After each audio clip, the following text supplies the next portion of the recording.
cooperation and make decisions. In that sense, technology is not only a tool but a culture. It is a way of doing things better, faster, and more intelligently. It is about ensuring that the data moves faster than doubt, that decision making is informed by evidence, and that the soldier, the scientist, and the civil servant all work in synergy through shared platforms. Much of our defense readiness today rests on what might be called invisible technologies, which includes secure data architectures, encrypted networks, automated maintenance systems, and interoperable databases.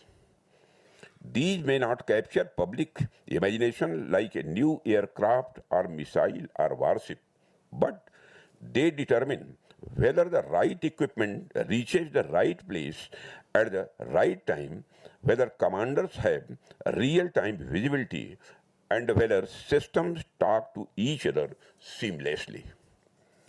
Friends, as I said, technology is not confined to weapons or platforms alone.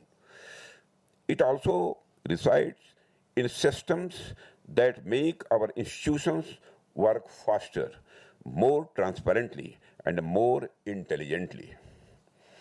The true test of technological advancement lies not only in what we create, but in how we function. Technology must be seen not only as a force multiplier, but also as a resource optimizer. The true measures of this, the true measure of its impact lies in how efficiently it helps us plan, prioritize, and platform.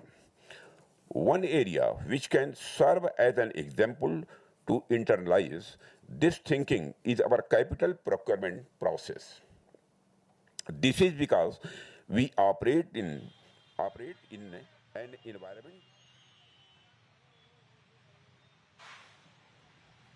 All right, the latest news break right now coming in. Who you just heard was the Defense Minister of the country, Rajnath Singh, the Raksha Mantri, extending his heartfelt condolences to those who have lost their lives in the tragic terror incident that has taken place in Delhi yesterday. He says, I pray to God to grant strength and solace to the bereaved families in their hour of grief. From this platform, I wish to assure my fellow citizens that the country's leading investigative agencies are conducting a swift and thorough inquiry into the incident. The findings of the investigation will soon be made public. I want to firmly assure the nation that those responsible for this tragedy will be brought to justice and will not be spared under any circumstances. I would reckon, viewers, that this is indirectly the first confirmation we have gotten from the government that is seemingly admitting that this was a terror attack. You have the defense minister of the country who says the findings of investigations will be out soon and those behind the attack will be held responsible. Nobody will be spared. So first indication of the government admitting that this indeed was a terror attack. You have the defense minister condoning the incident, expressing grief at the lives that have been lost. And where this government is concerned, one thing, that one needs to give credit to this government is we have hardly and barely seen attacks such as this. This was at one point,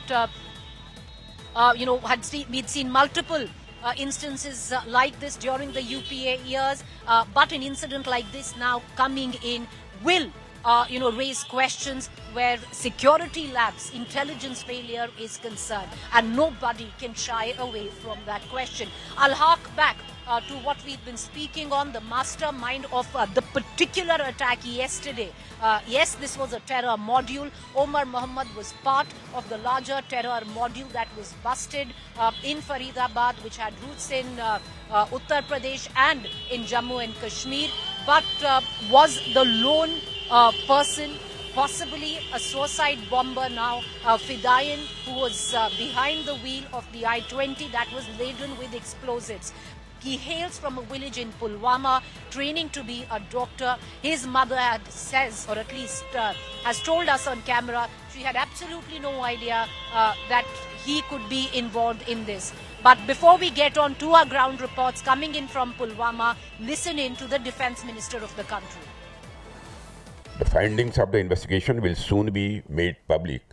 I want to formally assure the nation that those responsible for this tragedy will be brought to the justice and will not be spared under any circumstances. The findings of the investigation will soon be made public. I want to formally assure the nation that those responsible for this tragedy will be brought to the justice and will not be spared under any circumstances.